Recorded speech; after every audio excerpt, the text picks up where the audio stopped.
Welcome back to another episode of Steaming Pie with Lauren and Tucker. I am Lauren. And I'm Tucker.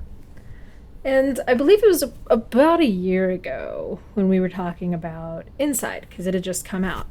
Mm-hmm. And I got to thinking, if Inside is so good, why isn't there an Inside 2? Why isn't there an Inside 2? Why not? Why not? Yeah. And then I found out about, like, this Inside cinematic universe where we've got Inside stacked up until, like, 2040. Right? That's 2030.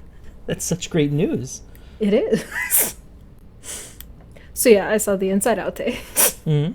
What'd you think? I really liked it. It's one thing to have blooper reels, but to make them stand alone and be like just a cool piece on their own is really impressive. One of my favorite parts, like apart from like the songs that just didn't make the cut, were where he would splice multiple takes together, and as each take wasn't what he wanted, he would just drop them out. Mm-hmm. I think that was a really creative choice, and I really enjoyed that visually. Yes, that was really, really. Again, one of the big reasons I like the original is because the what little you saw of the process was very, very relatable. Yes. And then you see all of these failed takes, and it's like, oh god, it's not just me. Good. Yes. Good. Yeah. Good. Yeah. And it's the point he called himself a little bitch. I felt that. Yeah. And one of the things that I also like too is just to kind of demystify it a little bit, because I think people were like, he's writing, something so real. This is how he is. I'm really worried about him. And it's like, you have to sit with this content for a long time. Yes. And I think if there were anything that he genuinely did not want people to see because it was too vulnerable, it would not have been in either one. No, it was all very carefully planned and executed, which, I mean, it does reflect real feelings, but he's very, very clear in a lot of places that his onstage persona is reflective of, but amplified and not even close to how he is in real life, right? Like it reflects like actual anxieties and actual opinions and whatnot, but it's still right. It's how someone feels, but it's not a vlog. It's not a live stream. Right. Although he did a good job making it feel like it was. Oh, absolutely. I also like it as just a good example of how to look at something and be like, this is a really good piece. 5 Years is a really good song. But with the theme of the special that he was going for, it didn't fit, and it would have been in conflict with a lot of other pieces. So I think it's good to see. It's like, you can make something that's great that doesn't fit what you're working on. Exactly, yeah. I've almost everything in that, I could understand why it didn't make the cut. Mm-hmm. I think Spider in the Corner should have made it in. But other than that, I get it. Spider in the Corner is pretty good. I also liked the cut-ins of him trying to catch like a plane as it was overhead. Because that's something I've come to just appreciate not living in New York or LA, is just the constant interruptions because you live over or you live in a major transportation hub. Yep. Yeah, no, that's true. Yeah. I mean, just in Chicago, I live like parallel to O'Hare. So there's planes. You can't really hear them, but if you go out on the lake, you can see them all in the localizer just approaching. Yeah. It's actually a miracle you can't hear them. There was a what was it? It was a soundstage that was specifically. I wonder if they're still open.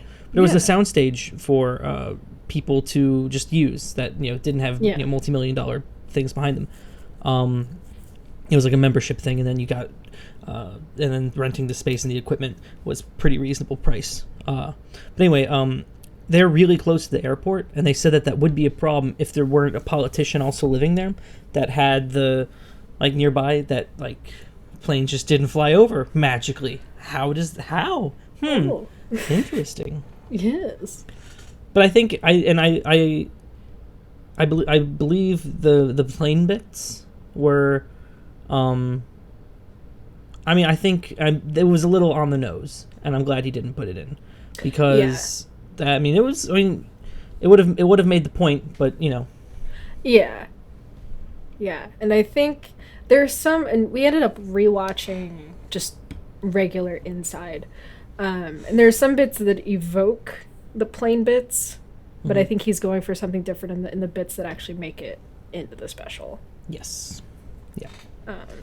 But yeah, we quote 5 years all the time, but we recognize that jeopardizes, like, if it implies he's living with someone, that defeats the purpose of being by himself. Yeah. Yeah. Yeah. No, but all the editing decisions just made sense. Yeah. Yeah. I really liked the ad cutaways. Because it did throw me off at first, and it took me a second to realize that there were no actual ad breaks. Yeah. Just the ones that he added. Even the pop-ups. And I'm like, these are great. It's really cool to see that Gene sponsored him, too. That was really neat.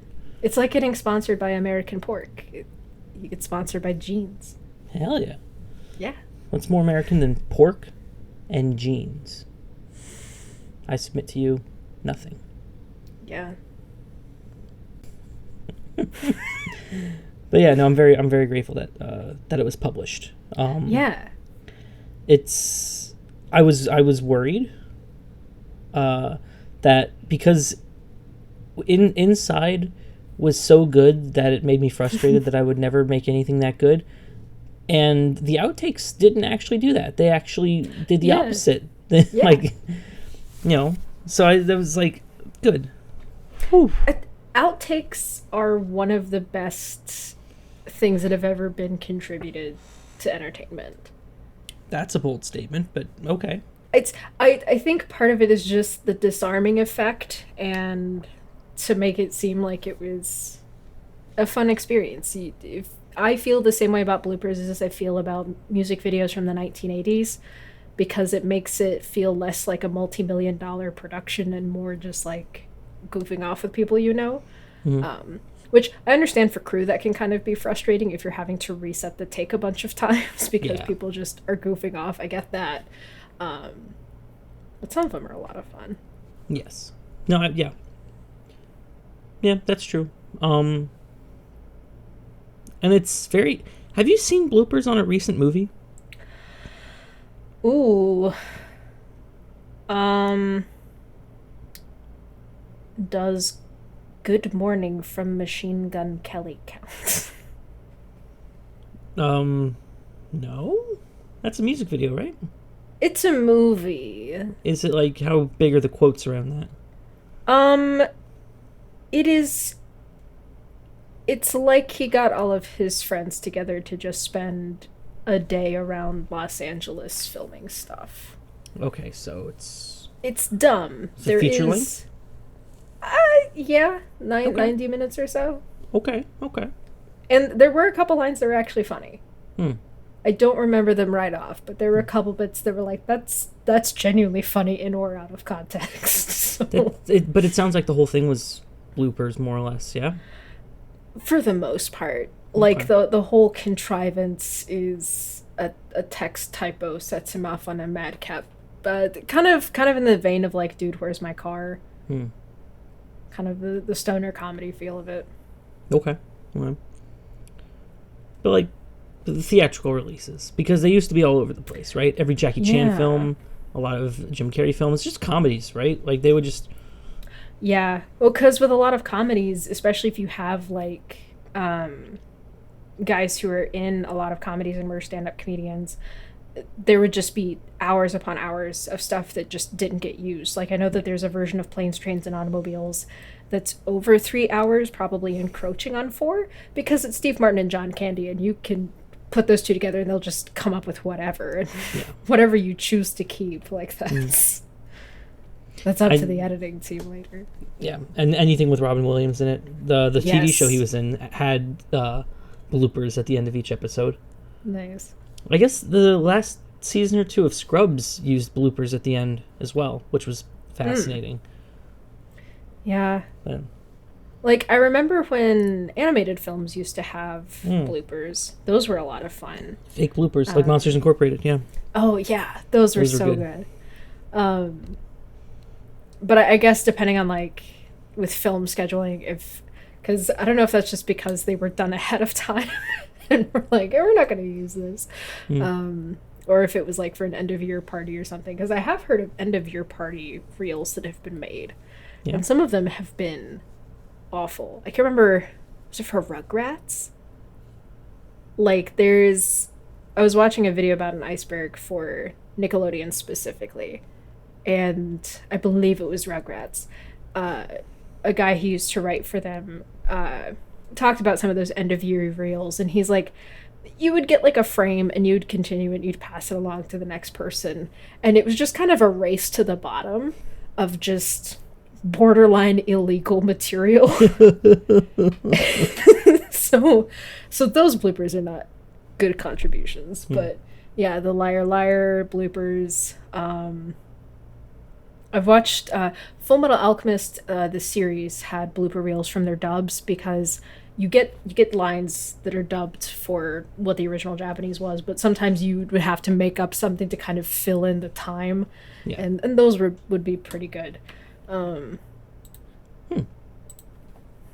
Movies with...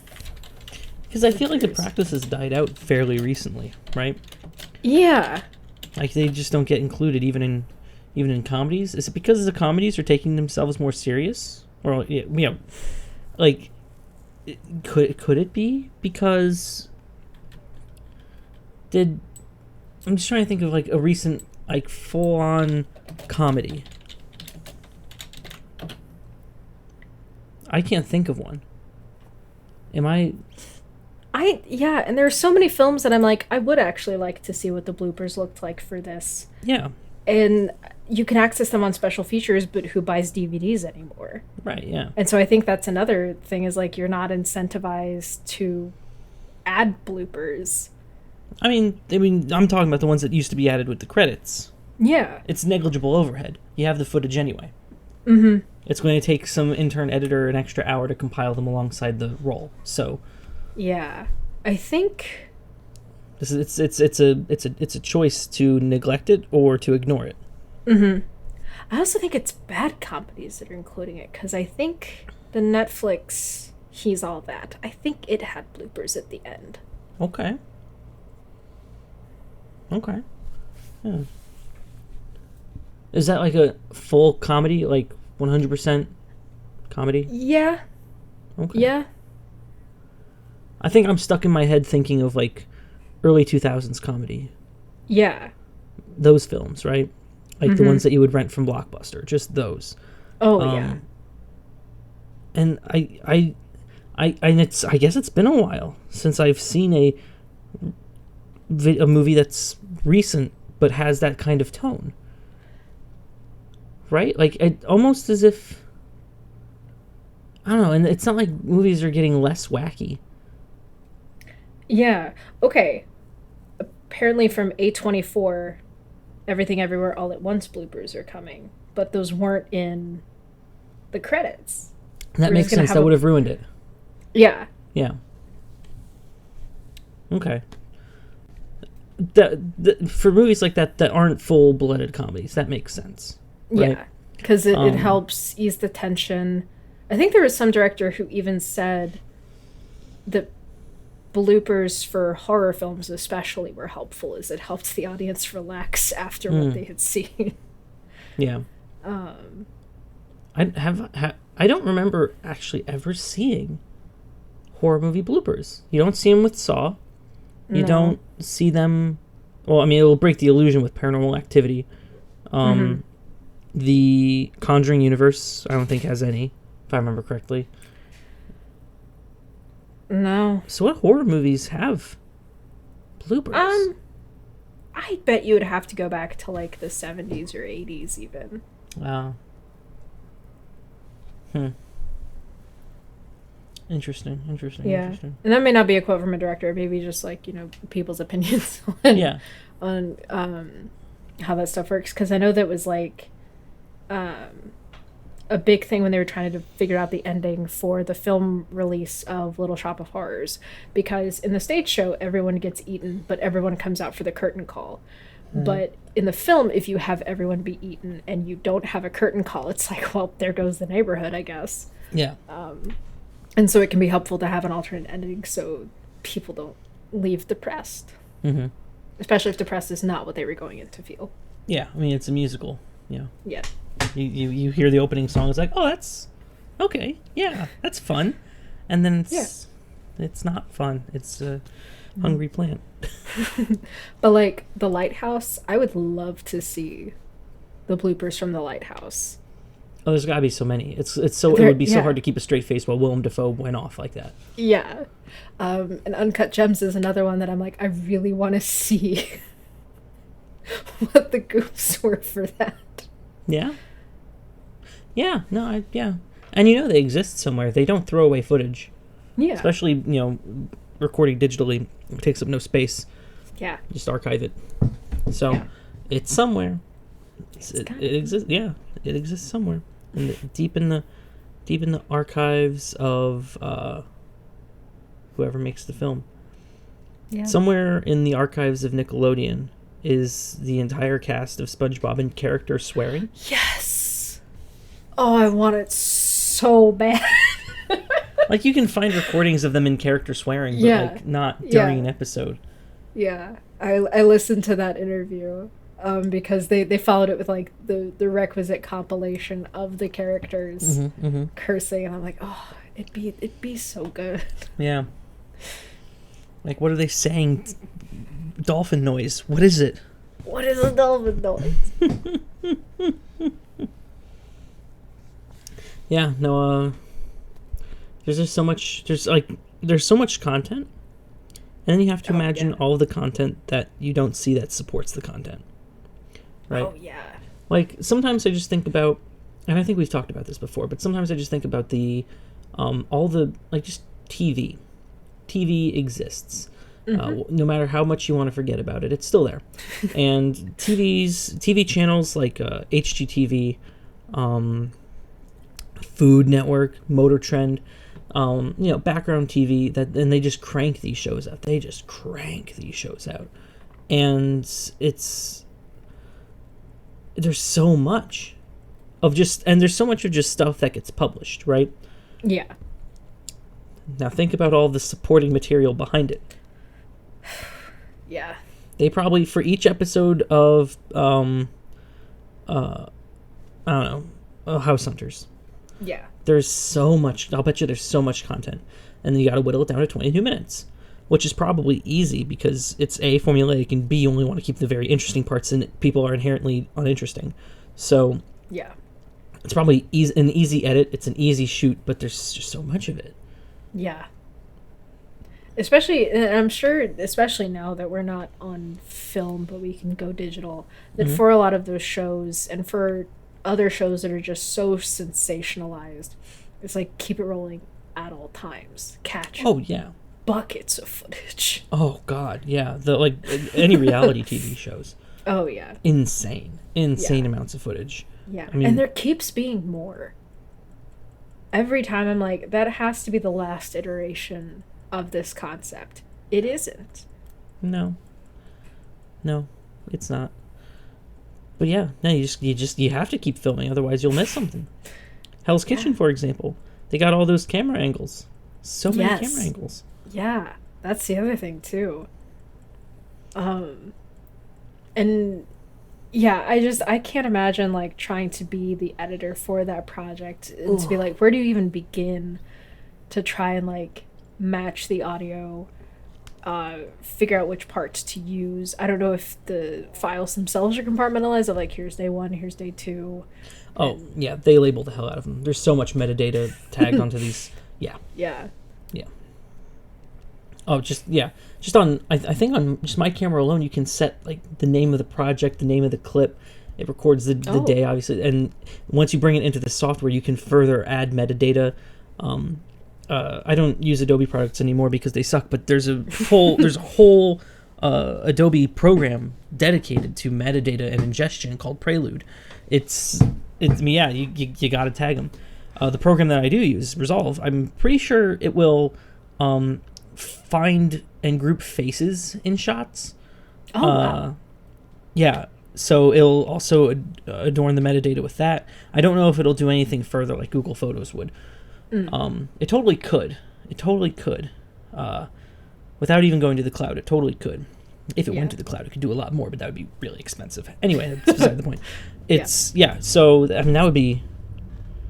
But yeah, you just as much metadata as you could possibly attach to a file. Yeah. 100%, yeah. Well, and I guess that's why, at least in film, and I assume in some TV, or maybe all TV, what the clapboards are for. To be like, it's this scene, this take. Yeah. That probably helps a lot with sorting too. Oh, yeah. Yeah. Because, that organizational part, I should be better about it, but I'm not. Because I'm like, one take. If we have to do 2 takes, that's the worst day ever.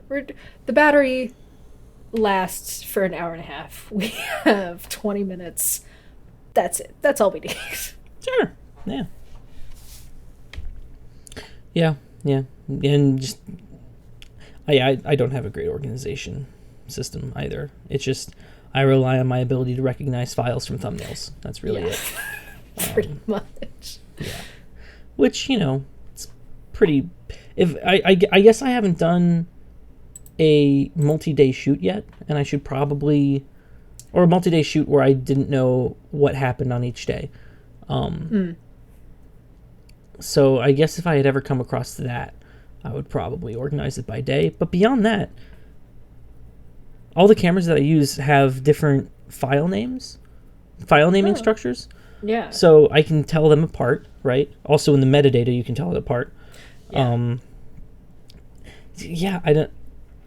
Organization, I guess, hasn't been very impactful for me yet, but I'll bet you it's going to be one day.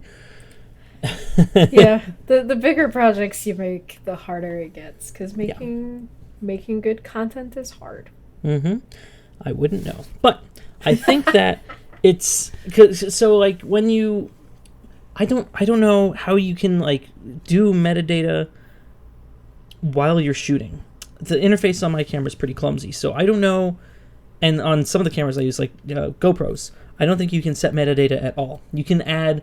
It has metadata insofar as, It's like buried in deep and it's kind of hidden and it's not easily accessible, but it records the GPS location as you're recording footage. It's extractable, but it's hard. Yeah. You can also add moments. There's another data stream encoded with the video that are moments. You press a button and it adds like a little bookmark, a little marker. And I don't know how I don't know how those are dealt with in any other software other than GoPro's terrible software. So, and it'd be very cool if you could deal with these things, right? Yes. Like, can I just pull out a something I can import into Google Earth? That would be so nice. Yeah.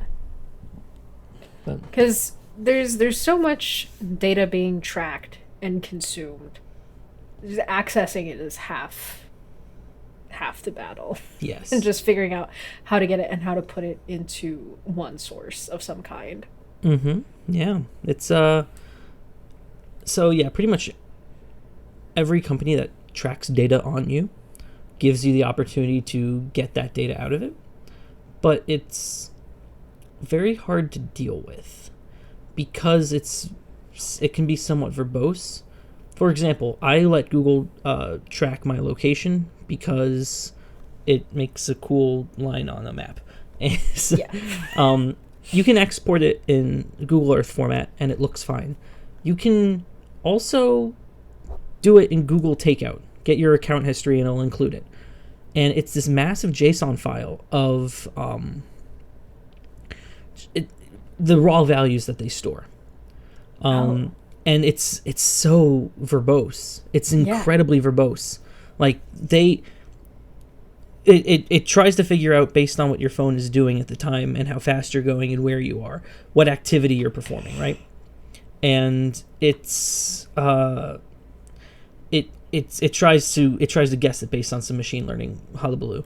it also but it saves at every point. It saves the probability that you're doing a specific action, like its confidence level, and you're allowed to like export that. It's incredibly needlessly verbose. Like I was trying to export it for why was I trying to export it? I wanted to get the data. Because when I I'm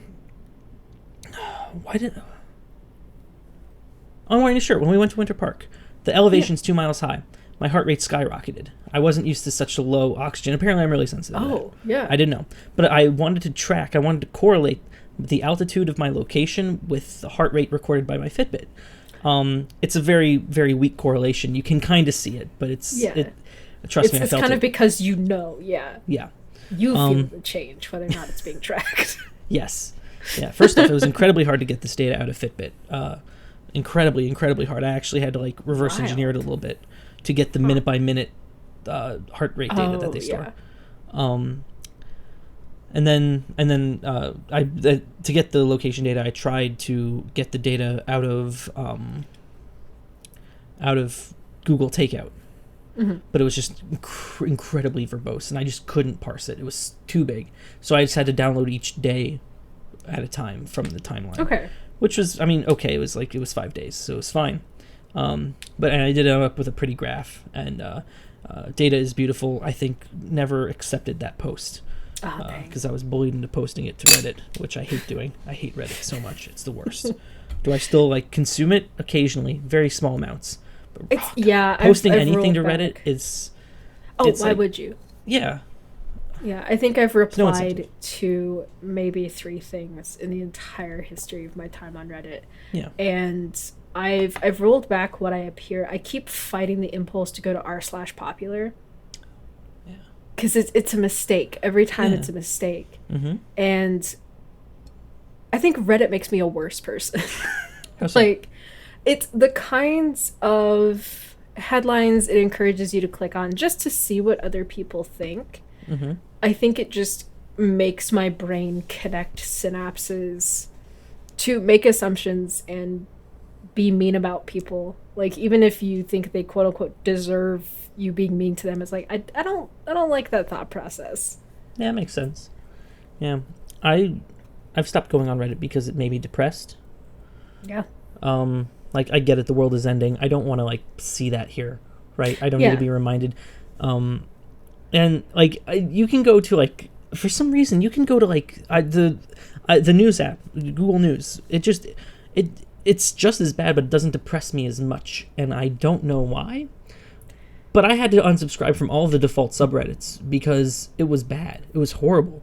Yeah. Right? And yeah. Yeah, because it's just I think Reddit falls into the myth that to be well informed means you need to be sad all the time, and that you need to believe nothing will ever get better ever. Mm-hmm.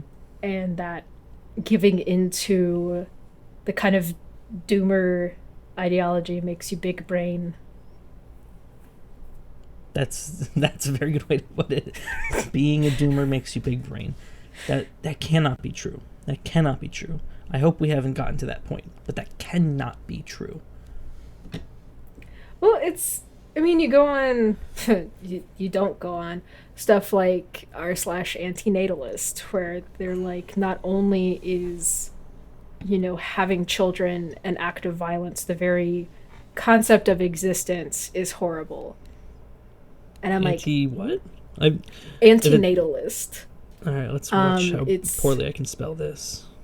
It's all A's except for the I in anti and the I in ist. Oh, I forgot the T at the end. That's why it's not showing up. There it is. Like, they call kids crotch goblins, and they call parents breeders. And it's just, it's a very... This isn't very populated. No, there's sentiments maybe on, like, r/kid-free or child-free, whatever it is. Yeah. That's not the doomer approach. That's just the I don't want to. Yeah. Antinatalist is we've been watching a lot of Attack on Titan, and the whole 4th season of Attack on Titan is like, maybe we just shouldn't have been born, like, at all. And genocide's okay. I should hold up a sign that says context matters. Maybe genocide's good. Maybe a light, just a little smidge. A light summer genocide. Just a little summer genocide. It's in season this year. Yeah. It's the year of the tiny genocide. Yeah. Let's start with the green bubble people. Ooh, where it's like not quite eco-fascism, but no, I mean the green bubble when you text someone. Oh, yeah. And it shows up as green instead of blue. All of them gone. Wait. It's the right thing to do. So where does it happen for you that the text bubble shows up as green instead of blue? Oh, it doesn't. I'm one of those people. Oh.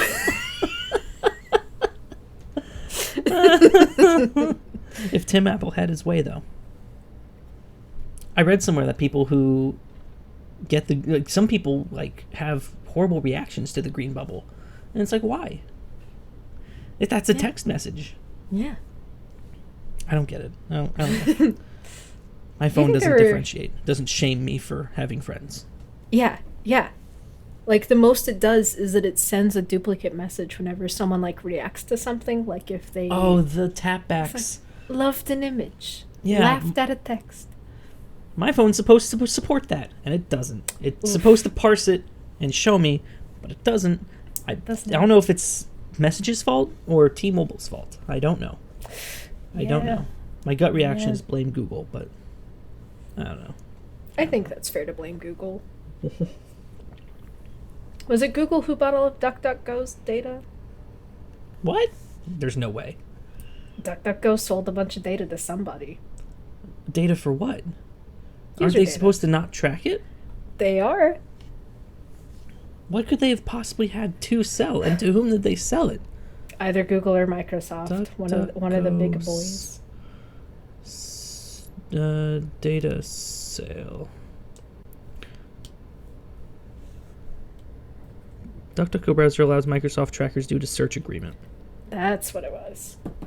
That's fascinating. The search agreement. The DuckDuckGo browser purposely allows Microsoft trackers on third-party sites due to an agreement in their syndicated search content contract between the two companies. Well, that's unfortunate. Oh, okay.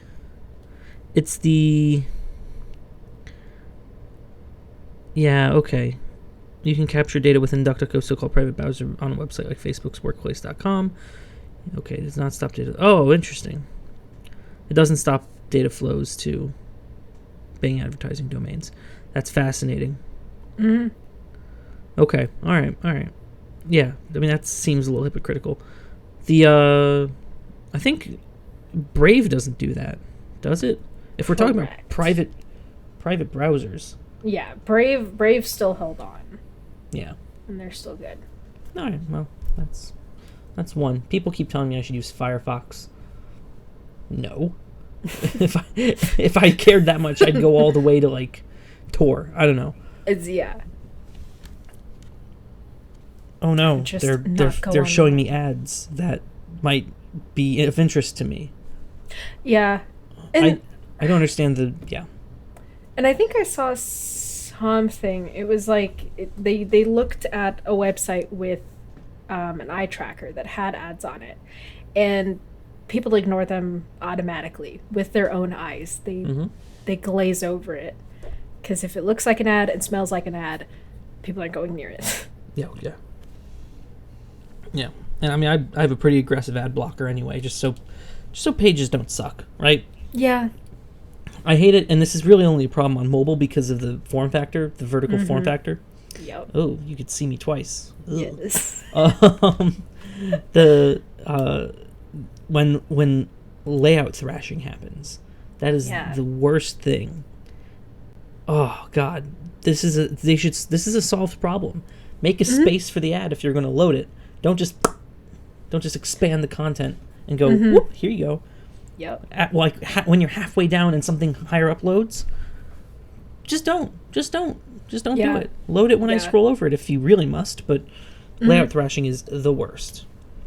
Yeah, that is one of those things, kind of like people forgetting to mute themselves on calls, where it's like, this is all we've done for the past 2 years. Yeah. We should not still have this problem. Yeah. Yeah, it just discourages me from going to the website that you were trying to sell something through, right? Mm-hmm. Doesn't check out. Doesn't make sense. It doesn't. No. Yeah, well, I don't know. It is truly. I don't know what data would a company have that I would be offended that they had, that they've divined from me by, right? Like if they're divining data based on interactions with them, what could they possibly know that I don't want them to? Fetishes. Okay, why do I care? There you go. If you don't care, it doesn't matter. Right, like it. I can't think of a scenario in which an advertising profile, if it knows my fetishes, why does that matter? Is that something that you would consider to be so private that you would interact with a web page about it? Because I feel like the implication nowadays is that you're being tracked to some degree, and that's usually to sell you something. Yes. Right? The only other reason to do that is surveillance, but that's a whole other matter. So the only reason they're doing it is to sell you something, right? To generate profit off of you somehow. Yeah. And if they know your fetish, they had to have divined it from something you've done. The implication is that they're tracking you. That's just the truth. It's unfortunate, but it's the truth. Everyone knows it, right? You know it. I know it. The seagulls out there crapping on my deck know it. It's very interesting that people suddenly have this reaction to it. That, oh no, they know things about me that I've told them. Yes. Yeah. Of course. Of course. If I was a machine, I would be able to figure these things out about you. Yeah. Is it because that it's a computer that it's that it's weird, that because it doesn't forget? Possibly. Is it because there is some anonymous shadowy figure behind the computer that could access it? I don't know that is as big of a concern as people think it is. It's certainly spooky, and maybe there are some bad actors out there, but the bad action has to be on the face of the entire company, right? Yes. Yeah, because unless someone was out to get you personally. Yeah. And I think that's like the thing that if we could go back, we'd probably have better lessons and PSAs about the internet. Because the biggest PSAs we got about the internet was, don't tell strangers where you live. Don't tell strangers your real name, your age, stuff like that. And don't click on suspicious links because it's probably a virus. Yes. And that's it. And, occasionally you would have a once it's on the internet, it's there forever. That was the big one in our generation, I think. Yeah. Because of the rise of social media. Yes. Yeah. And I think if people had a chance to do it over again, they'd probably be like, they will learn about you. Whatever you tell them, they'll remember. Yeah. And so just make sure this is who you want to tell the computer you are. Exactly. Yeah. No, that's a good summary. Yeah. If you're, be the person you want to be treated as. Yeah. Because and I think the algorithm will.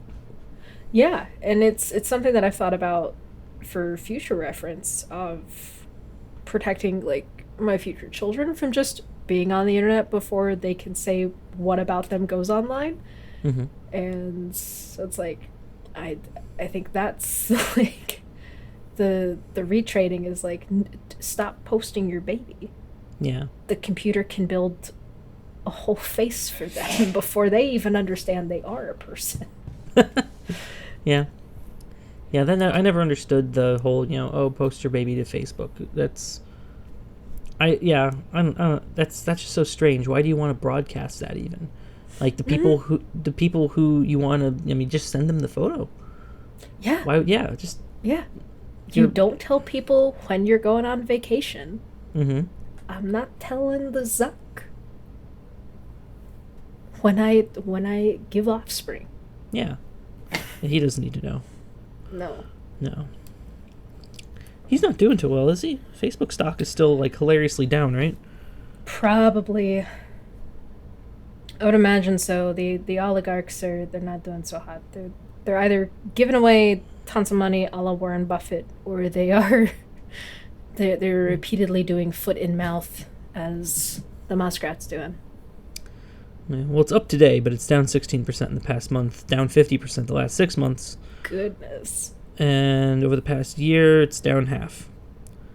Which I think, back in February, I think that was the single biggest loss of value in history.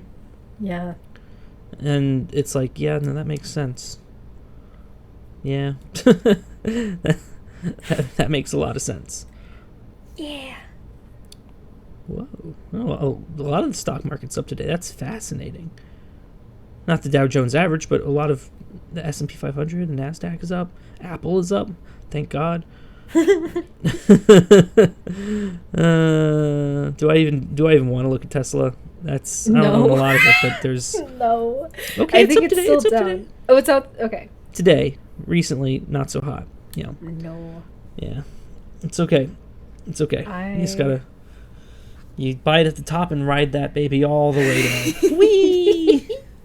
I only care about V-Bucks. That's the only currency that I care about. Mm-hmm. Bitcoin took a dump too, right?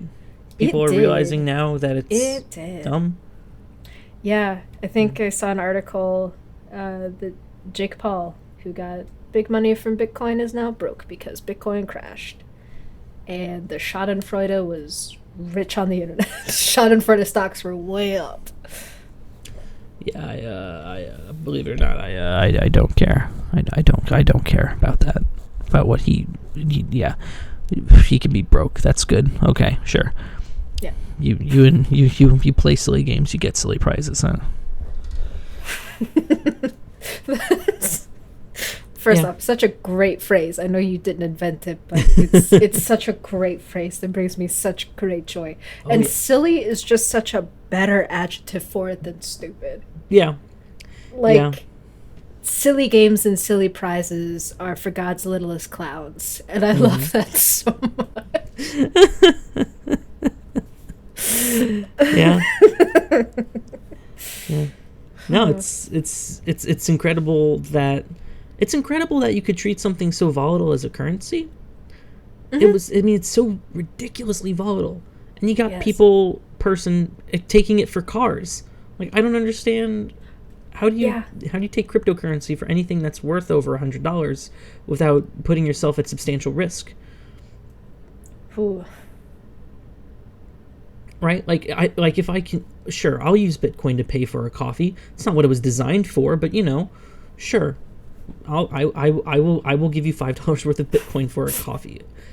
Okay, sure. You're not taking any substantial risk because the fluctuation in $5 and the fact that it's a coffee, right?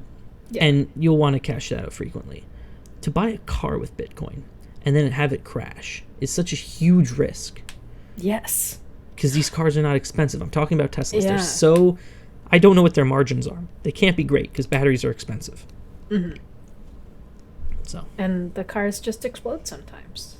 That does happen. Yeah, I bought an electric scooter recently, and I'm looking forward to the day that happens. Yeah. Yeah. I think they're less likely to blow up than the hoverboards. And certainly not to the same degree. Well, I mean, maybe. I mean, they're all lithium-ion batteries. Oh, well. Would an electric scooter explode to the same degree as a microwave, though? A microwave? I don't know. I mean, when a microwave explodes, something had to have happened. Yeah. Like, you can microwave metal and still get away with it. What would you have to do to a microwave other than fill it with C4 to make it explode like that? Aerosols, probably. Ooh, yeah, okay. Yep. All right, that makes sense. I love things fall apart. I love watching. Ooh, Christmas lights in the microwave. That'll also be a fun time. Mm-hmm. But there's something so primal about watching technology explode. Because I also like watching people throw cinder blocks into dryers. Oh, yeah, that's fun. Yeah, that is a lot of fun. Yeah, it's a good time. But yeah, but it's fun to watch technology explode. It's really dumb to watch it like get destroyed. Like, yes, like there's a line. And I don't know exactly what the line is. New versus old. Perhaps, yeah. If I know that it is the dryer's final round, and that final round is going to be a cinder block, so it can take itself apart. Yeah. Beautiful. That's a work of art. Mm-hmm. If I watch you take a brand spanking new, cell phone out of a box and you hit it with a hammer, I'm mad. That's so stupid. Why would you do that? It's the same impulse of watching like food be wasted for dumb videos where it's like you didn't have to fold a pizza into a waffle cone and fill it with spaghetti. No one can consume that. You're talking about like scrumdiddlyumptious. Scrumdiddlyumptious. Yeah. Yeah. Those are frightening sometimes. Mm-hmm. I've seen some of those. They're not appetizing. No. And it's for the video. It's for draping 15 cents worth of gold leaf over something and then charging $500 for it. Yep. And it's like it's a whole new take on gluttony, because like we get tons of interpretations of like the 7 deadly sins or whatever, and gluttony doesn't get much more nuanced than like overconsumption. But I think wasteful consumption, or even just straight up waste, where the art and the spectacle of a dish trumps the consumption of it. Yeah. It's like a Christopher Nolan movie. A sinful glut of cinema. Yeah, seriously, it's a spectacle over story. Mm-hmm. But I think it's more acceptable because it's far less wasteful, because you're still getting entertained to some degree. Yeah, more people worked and got paid. Yep, as opposed to making pizza waffle cone abomination. Is that real? Did you just make that up? Because oh no, it's like a classic, like taking a pizza and wrapping it in the shape of a cone, sticking it in one of those like bread spiral things, and then just stuffing it full of spaghetti or fettuccine alfredo, and then just draping melted cheese all over the whole thing. No. Insane. No. Bone apple teeth. No. That sounds so bad. So bad. But if given the opportunity to have pizza cone, or was it Bros, that place in Europe? Which would you take? God, they're both out of morbid curiosity. It would have to be Bros, because that one I think I'm more morbidly curious about, and I could do the pizza cone at home. I could roll it up like a fruit roll up. I could fold it like a taco. There's a lot you could do with a pizza. There's not a lot I could do with fish foam. So I would be, I would French kiss some liquid out of a plaster mold of some guy's mouth. Yes, I would do it for the gram, and I wouldn't feel good about it. But no. I'm all about experience, and that is certainly one of them. I do think the experience is what comes down to it in that scenario. Oh my gosh. Yeah. it's a shame that bad things can market themselves as experiences. Yes. Yeah. It's also, I think it's harder to...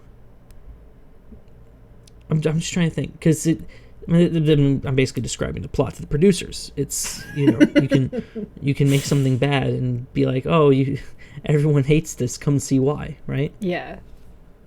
Which I do think that is kind of the marketing tactic, whether or not executives realize it or not. They realize it. Did the Morbius people realize it when they sent Morbius back to theaters a second time? Yes. Yeah. Oh, yes. Yes, they knew. They didn't know it was a meme. They knew. They knew it was a meme. They're like, ooh, we can probably squeeze a couple extra dollars out of this. And that this property that has epically failed, right? Yes. We can stretch it for a little longer, embrace the meme, hello fellow children, and just, yeah, no, that's totally what happened. Yeah. They understood it was a meme. That's my theory. And I don't know why people weren't super aware of that. Why people were like, oh, they thought we were serious. No, they're not dumb, right?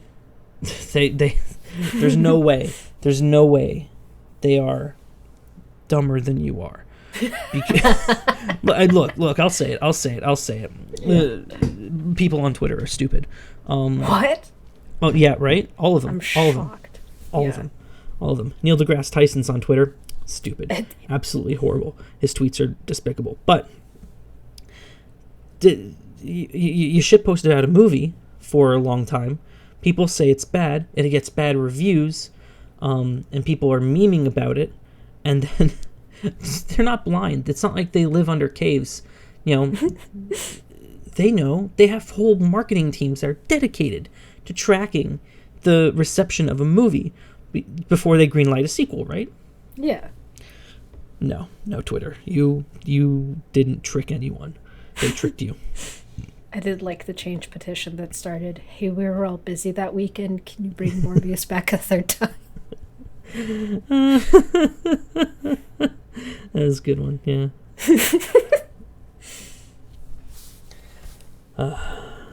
Yeah. Because I wonder if, given the opportunity to make anything, and of course, timelines, budget, whatever, can cramp someone's style. Mm-hmm. But I do think the smart strategic move is to make something that is almost perfect. Make something that's almost perfect. Why? Yeah, because the big glaring error will just sit in your brain and you won't be able to ditch it. Like, my husband and I watched Demon Slayer, which is a really great show, and the second major arc that they have is this one called the Mugen Train arc, where they go on a train, they fight demons, whatever, and we were so ready for it, and the ending just felt like a huge letdown, and so we talked about it for a couple weeks, like daily. We would sit down and we'd be like, okay, so what would we actually do?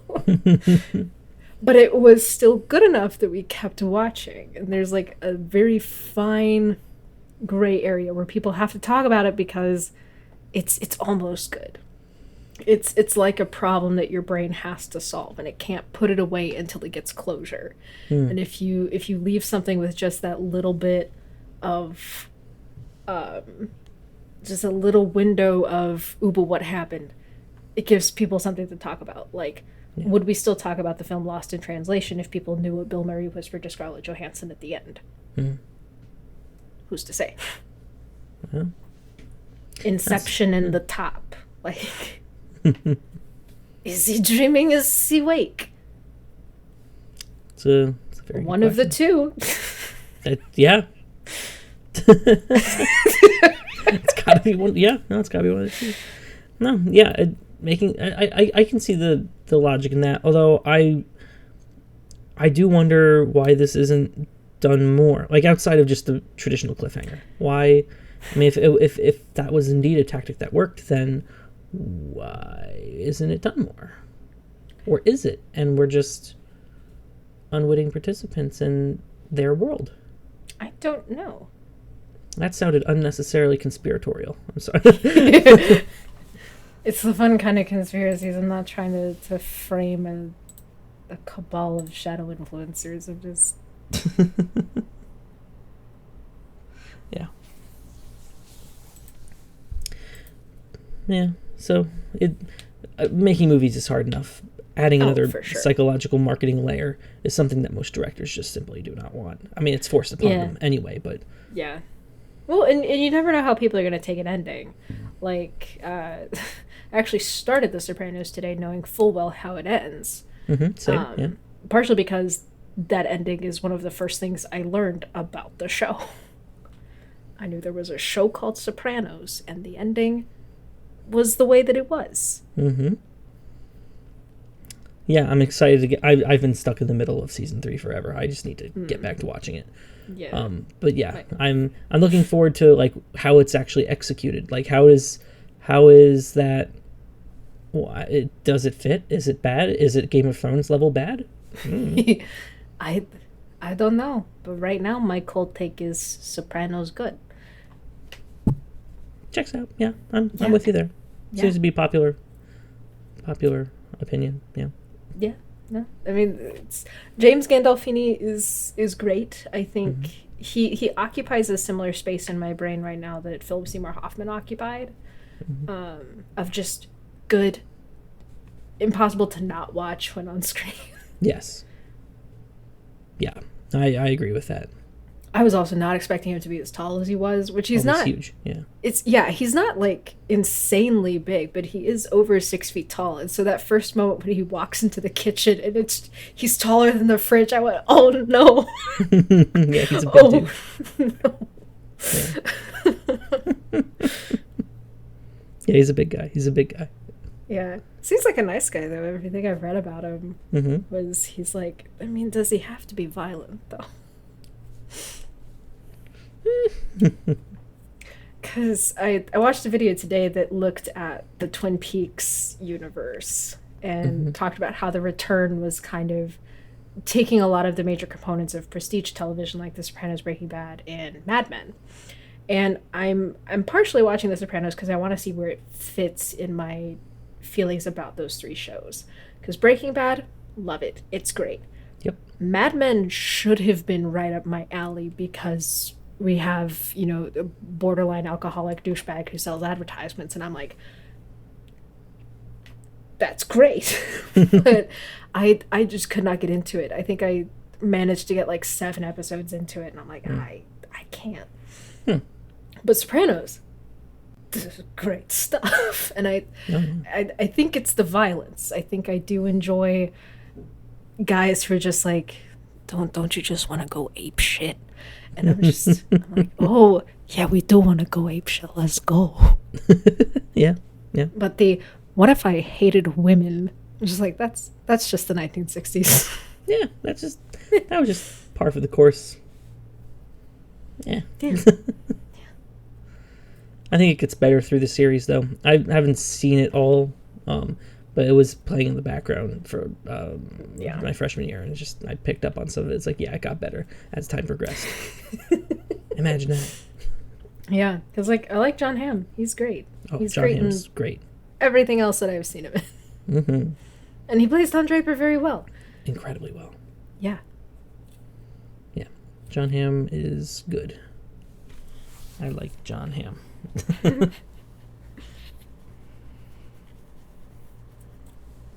Man. No, much like Don Draper makes his money selling ads, that's something that we have to do too.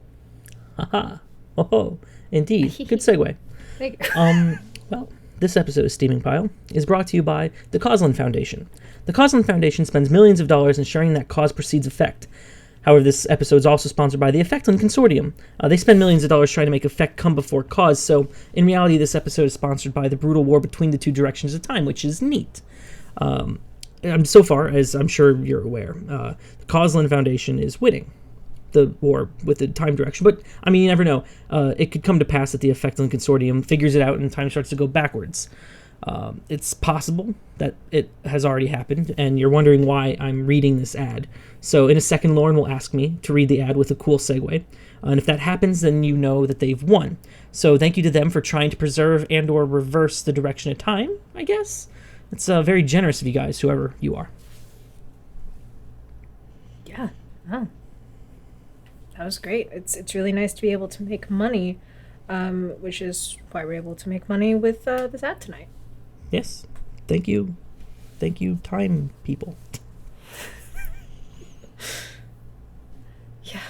I did have a thought, and I'd love to get them to sponsor us. The gacha game that is all gacha games, where you collect games like Raid Shadow Legends and Genshin Impact. And yeah. I want to be sponsored by that. Oh, yes. There's a lot of money in that. Oh, yeah. Oh, yeah. But no. Much thanks to the cause and effect people. May the flow of time continue as it was intended to. But you know, Indeed. If it doesn't, repeat weekends would not be the worst. That's true. That's true, yeah. Repeat like the end of Mr. days. Nobody. Yeah. True.